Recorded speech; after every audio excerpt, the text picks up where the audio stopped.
Kaj je že tista druga plat kovanca, pa Luki? Dajmo Luki. Dajmo Luki. Zaključil se je dogodek leta. Imamo rezultate tega, kar že cel svet čaka. Kdo je novi predsednik Amerike? In to je seveda Trump.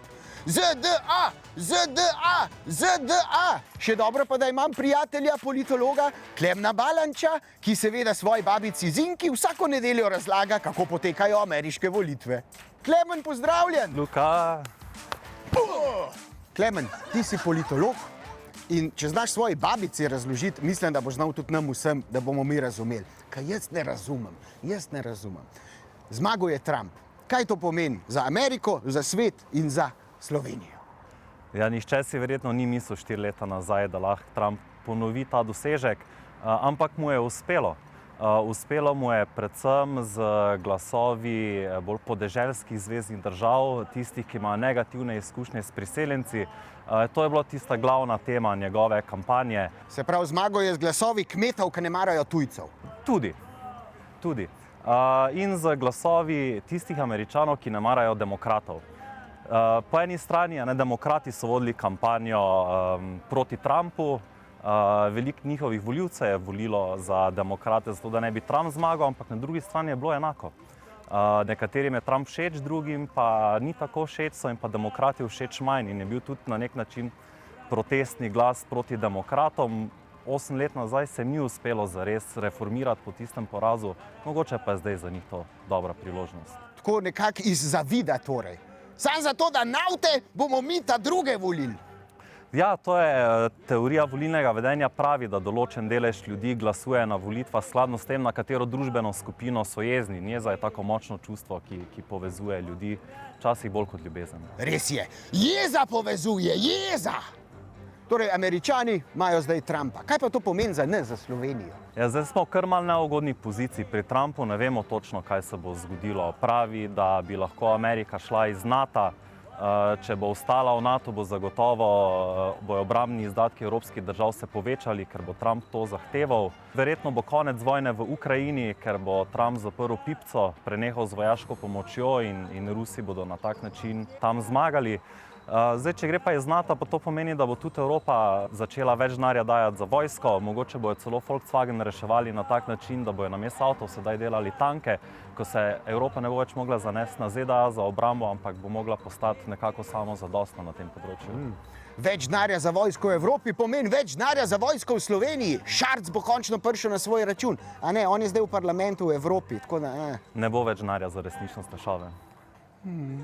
Ampak ni mi pa še jasen, kako potekajo te volitve. V Sloveniji mi je čist jasen. Jaz pa ti kandidirava, jaz prejmem 51% glasov in jaz postanem predsednik Slovenije in pol sem Instagram senzacija. Ampak kako je pa to v Ameriki? Predstavljaj si, da v Sloveniji volimo predsednika tako, da ima vsaka občina svoje elektorje, svoje delegate, ki se po volitvah zberejo na nekem kongresu in tam povejo, komu dajo glas.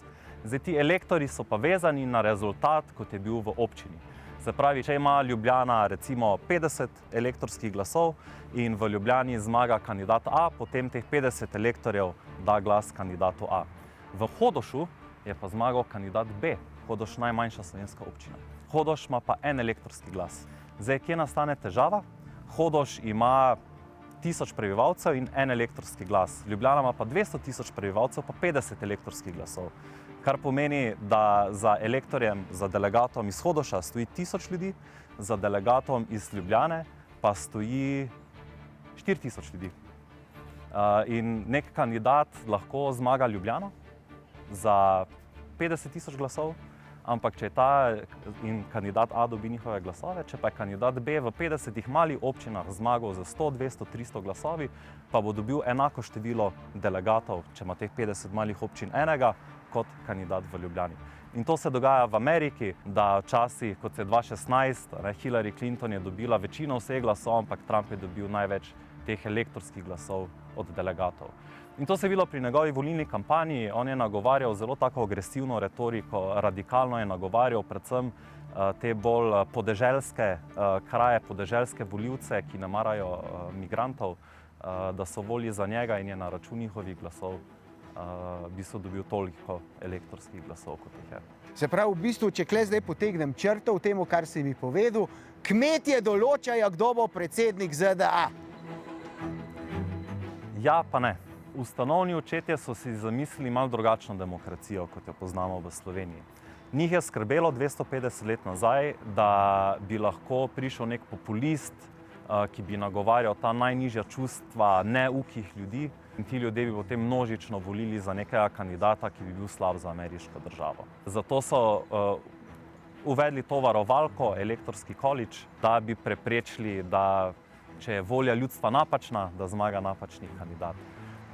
Kaj se danes dogaja, je pa ravno obratno. Nek populist, zelo radikalen kandidat izkorišča ta sistem sebi v prid zaradi tega, ker ni enakovrednost glasov, nima vsak elektor enakega števila glasov za sabo, lahko s tem, da za tebe manj državljanov glasuje, postaneš predsednik.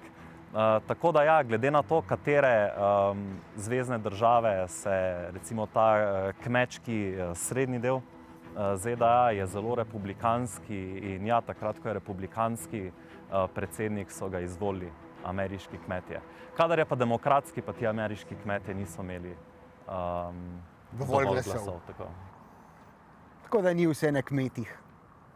Meni se zdi, da babi Zinka to boljš razume od mene, tako da naslednjič se bom jaz z babi Zinko pogovarjal o tem. Ampak vsem hvala, Klemen.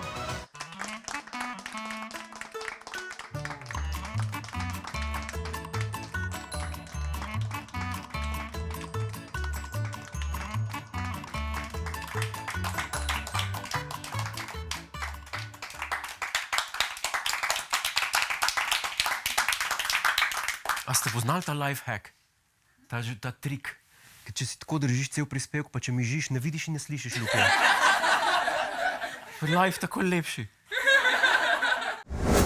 Hej, preden greš, klikni tukaj in se naroči na naš YouTube kanal, imamo pa tudi TikTok, Instagram in Facebook, tako da le urno.